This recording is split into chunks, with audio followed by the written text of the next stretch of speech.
अद्भुत हैं हमारे महादेव, इनकी लीला का क्या कहना। इसलिए भैया महाकालेश्वर हम गए इसलिए ये कथा नहीं बताई, भागवत कथा में भी भोले बाबा का बड़ा महत्व है। हाँ, क्या महत्व है? भागवत कथा के वक्ता श्री सुखदेव जी महाराज इन्हीं का ही रूप है। बोलो हर हर महादेव। जब वेद व्यास जी ने भगवान शंकर की तपस्या की तो भगवान शंकर ने वरदान देते हुए कहा, जाओ हम तुम्हारे घर पर संतति रूप में आवेंगे और श्रीमद् भागवत महापुराण का प्रचार करेंगे। कल जब श्रीमद् भागवत महापुराण की कल की कथा में रचना हो गई तो श्री व्यास जी के मन में विचार आया, अब इसका प्रचार कौन करेगा। देखो भैया, बनाना सरल है पर दुनिया तक पहुंचाना बड़ा कठिन है। बोलो जय सिया राम। जोर से बोल दो, और जोर से बोल दो, जरा और जोर से बोलो। भैया वेद व्यास जी को अपने पुत्र सुखदेव जी की याद आ गई। सुखदेव जी कौन है? आहा हा। एक बार भगवान शंकर कैलाश पर्वत पर बैठे थे, पार्वती जी सामने, पर भोले बाबा तो ध्यान में मगन। नारद जी पहुंच गए। कौन पहुंच गया? नारद जी। नारद जी पार्वती जी को उकसाते हुए बोले, मैया आप तो भोले बाबा को बहुत मानती हो, भोले बाबा भी आपको मानते हैं, पर तुम्हें भोले बाबा के सभी राजों का, रहस्यों का पता नहीं होगा। पार्वती जी बोली, नारद जी हम तुम्हें जानते हैं, एक दूसरे में लड़ाई फंसाकर मजा लेने का तुम्हारा पुराना काम है, हम तुम्हें जानते हैं, हमें बातें मत बनाओ। नारद जी बोले, मैया हम बातें नहीं बना रहे, सच सच बतावे, भोले बाबा जो गले में मुंडों की माला पहनते हैं तुम्हें पता है वो किसकी है? पार्वती जी बोली, हमें पता नहीं है। नारद जी बोले, तुम्हें तो फिर ये भी पता नहीं होगा कि भस्म किसकी रमाए? पार्वती जी बोली, ये भी हमें पता नहीं है। तो नारद जी बोले, महाराज मैया फिर तो एक और बात तुम्हें पता नहीं होगी। बोले क्या? बोले इनकी पहले भी एक शादी हो चुकी है। पार्वती जी बोले, हाँ। नारद जी बोले, तो?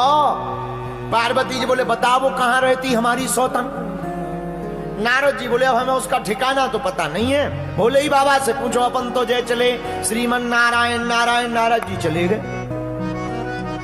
अब तो पार्वती जी के दिमाग में वही बात घूमे, और कोई भी भाई धर्म पत्नी कोई भी हो, सौतन की बात आ जाए आग लग जाती है। बोलो सीताराम। जोर से बोलो, चाहे कोई मजाक में भी कह दे आग लग जावे। बोलो जय हनुमान जी की। पार्वती जी बैठी कि अब जागने दो भोले बाबा को, अभी मजा लेते हैं। अब भोले बाबा जागे समाधि से, राम राम राम राम राम सीताराम सीताराम सीताराम। पार्वती जी बोली, हमारी सौतन से करो सीताराम, हमसे मत करो। भोले बाबा बोले, क्या बात है देवी जी, आज तो उठते ही ना प्रणाम ना आरती ना बंदन, सीधा सा उल्टा सीधा प्रवचन मंगलाचरण हो रहा है, क्या बात है? पार्वती जी बोली, हमें बात ही नहीं करनी, जब तुम पहले ही शादी कर चुके तो हमें बताया क्यों नहीं आता? भोले बाबा ने कहा, ये कौन सी खाज फंस गई? भोले बाबा बोले, देवी जी एक बात बताओ, नारद जी तो नहीं आए थे? पार्वती जी धीरे से हिला के बोली, हाँ वो आए तो थे। शंकर जी बोले, तब तो कुशल है, बातों से काम चल रहा, ये जहां भी जाते हैं सीधा लट्ठी उठवा देते हैं। बोलो जय हनुमान जी की। क्या हो गया, आप क्यों नाराज बैठी हो? पार्वती जी बोली, महाराज हमने सुना आपकी पहले शादी हो चुकी। भोले बाबा बोले, सही बात है। पार्वती जी बोली, महाराज अब बात तो बाद में होगी, पहले ये बताओ ये मुंड किसके हैं, ये जो मुंडों की माला है ये किसकी खोपड़ियां हैं? शंकर जी बोले, बताएंगे। और कोई प्रश्न? हाँ महाराज, ये जो भस्म है ये किसकी है? अब भगवान शंकर ने पार्वती जी को बैठाया सामने, बैठो देवी जी। आपने सही सुना, हमारा पहले भी विवाह हो चुका। किसके साथ महाराज? मुस्कुराते हुए त्रिभुवनपति भूत भावन महादेव बोले, देवी हमारा विवाह किसी और के साथ नहीं, तुम्हारे ही साथ हुआ। पूर्व जन्म में तुम सती थी, इस जन्म में तुम पार्वती बन गई हो। अच्छा महाराज, महाराज ये मुंडों की माला किसकी है? बोले बाबा बोले ये भी तुम्हारी है। हमारी महाराज? हाँ, जितने मुंड हैं इतनी बार तुम जन्म ले चुकी, शरीर त्याग चुकी, और हम तुमसे इतना प्रेम करते कि जब भी तुम शरीर त्यागती हो तुम्हारे मुंडों की माला बनाकर हम अपने हृदय के पास सदा रखते हैं। केवल हम ही भर गए, आप एक भी बार गायब नहीं भये? क्या हम ही भर गए, आप एक भी बार नहीं गए? बोले बाबा बोले, देवी जी हमने अमर कथा को सुन रखा है, और जो अमर कथा को सुन लेता है वो फिर अमर हो जाता, मरता नहीं है। पार्वती जी बोली, महाराज वो जो भी कथा जड़ी बूटी हो हमें और खिवाए दो। कौन लफड़ों में पड़े बार बार, कम से कम अगली बार ये शक तो पैदा नहीं होगा। बोलो जय बजरंगबली। अच्छा, पर तीसरी बात नहीं बताई महाराज, ये भस्म किसकी है? बोले बाबा बोले दो लोगों की। कौन कौन की?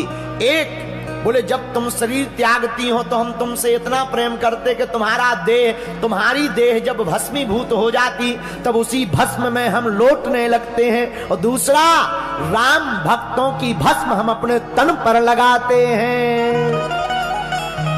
अच्छा महाराज, बाबा अब बातें मत बनाओ, हम इतने बार चले गए, आप एक भी बार नहीं गए, वो बूटी हमें भी खवाओ। बोले बाबा बोले वो खवाई नहीं जाती, सुनाई जाती है, पिलाई जाती है। महाराज पिलाओ, अभी बर्तन ला रहे हम। नहीं नहीं नहीं नहीं, बर्तन से नहीं पिलाई जाती, फिर कानों से पीना पड़ता है। अच्छा महाराज, कानों से कौन सी बूटी? अरे भैया, बोले बाबा बोले देवी जी वो कोई और बूटी नहीं है, राम कथा ही अमर कथा है, कृष्ण कथा ही अमर कथा है। जो भी इस कथा को भाव पूर्वक सुनेगा, सिद्धांत पूर्वक सुनेगा, भैया वह मौत से परे हो जाएगा। मौत उसका बाल बांका नहीं करेगी, वह उसका तन जरूर मर जाएगा पर आत्मा को कोई नहीं मार सकता है। महाराज हमें भी वो कथा का रसपान कराओ। भोले बाबा ने डमरू बजाई, जितने भी पशु पक्षी थे सब कैलाश पर्वत के भाग गए, लेकिन एक छोटा सा तोता उसी बरगद के पेड़ के ऊपर रह गया। वो भाग नहीं पाया, छोटा था। भोले बाबा ने कथा सुनाई, पर कथा होते के बीच में पाप उठे अकुलाए, या सोवे या लड़ पड़े या उठ के भग जाए। कथा के बीच में एक खतरा होता है, पूछो क्या?